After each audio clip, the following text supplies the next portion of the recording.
অবশ্যই এই চোখ ধাঁধানো শহর দুবাই, যেখানে আকাশ ছোঁয়া ইমারত, বিলাসবহুল গাড়ি আর স্বর্ণের বাজারে সবসময় মানুষের আনাগোনা এক সময় ছিল একটি ছোট্ট বালির দ্বীপ। এখানকার মানুষের জীবন চলত মুক্তা শিকারের মাধ্যমে।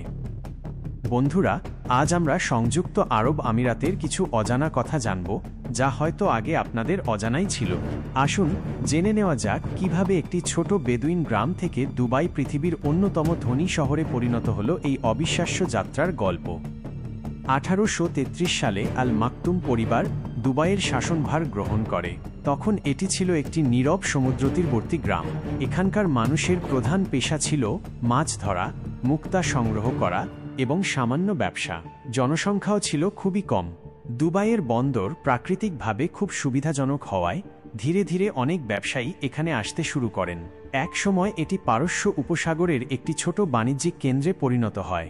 1930-এর দশকে জাপানে কৃত্রিম মুক্তার উৎপাদন শুরু হলে দুবাইয়ের মুক্তা শিল্পে ধস নামে। দেখা দেয় দারিদ্র্য আর অভাব। বহু মানুষ দুবাই ছেড়ে অন্য জায়গায় চলে যেতে বাধ্য হয়। 1966 সাল ফতেহ তেল ক্ষেত্রে আবিষ্কৃত হয় খনিজ তেল।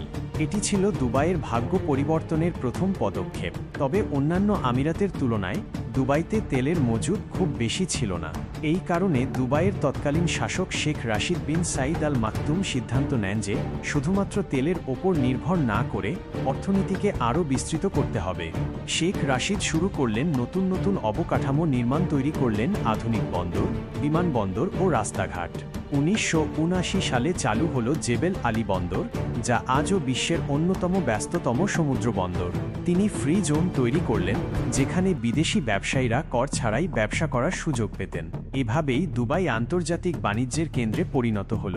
1990-এর দশকে শেখ মোহাম্মদ বিন রাশিদ আল মাকতুম ক্ষমতায় এসে দুবাইকে বিশ্বের অন্যতম বিলাসবহুল পর্যটন কেন্দ্রে রূপান্তরিত করেন। পাম জুমেইরা, বুর্জ আল আরব এবং বুর্জ খলিফা বিশ্বের উচ্চতম ভবন, এই সবই ছিল তার সাহসী ভিশনের ফল। এই প্রকল্পগুলো শুধু পর্যটকদেরই আকর্ষণ করেনি, সেই সাথে প্রচুর বিনিয়োগও নিয়ে এসেছে।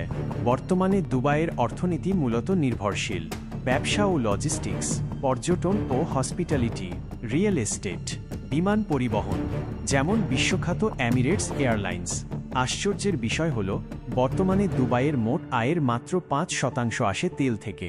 দুবাইয়ের এই অভাবনীয় সাফল্য শুধু তেলের কারণে নয়, এর মূল কারণ হল তাদের দূরদর্শিতা, সঠিক পরিকল্পনা এবং সাহসী পদক্ষেপ।